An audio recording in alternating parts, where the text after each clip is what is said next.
History remembers her as the doomed Queen of France, the woman who supposedly said, "Let them eat cake."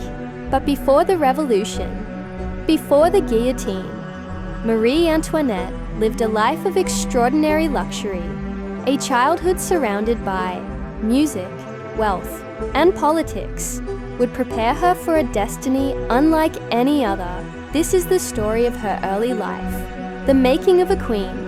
Born in 1755 in Vienna, Austria, Maria Antonia Josefa Johanna was the youngest daughter of Empress Maria Theresa and Emperor Francis I.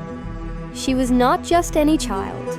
She was born into one of Europe's most powerful dynasties, the Habsburgs. Her childhood was filled with grand halls, glittering chandeliers, and endless lessons in music and dance. Marie was said to be charming, graceful, and beautiful, but behind the royal splendor, her every move was carefully shaped for one purpose: to become a pawn in Europe's political chessboard. As Europe's powers shifted, alliances were everything.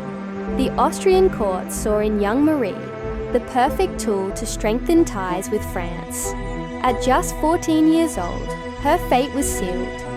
She would marry Louis Auguste, the future King of France. But there was a problem. Marie's carefree upbringing had not prepared her for the rigid etiquette of Versailles. Tutors rushed to teach her French, polish her manners, and turn a lively, spirited girl into the perfect queen to be. In 1770, at only 14, Marie Antoinette left her home forever. As was tradition, she was stripped of all Austrian belongings at the border and dressed in French attire, a symbolic rebirth. From that moment, she was no longer Austrian, she was French. The marriage to the young Dauphin, Louis, was celebrated with grandeur. Fireworks lit up the Parisian skies, and the people cheered. But behind the celebration, whispers already began. Could this foreign princess ever truly win the hearts of the French people?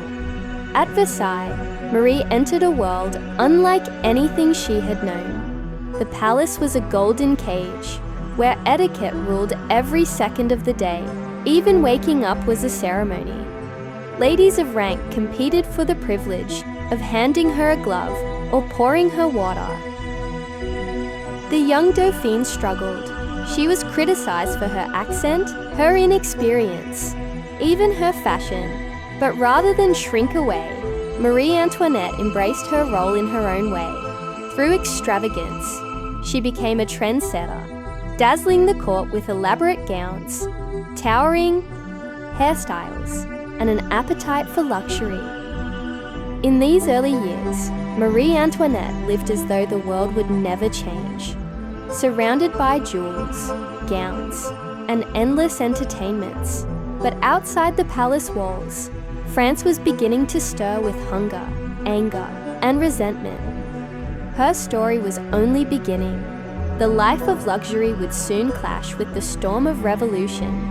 Thank you for watching part 1 of Marie Antoinette's story.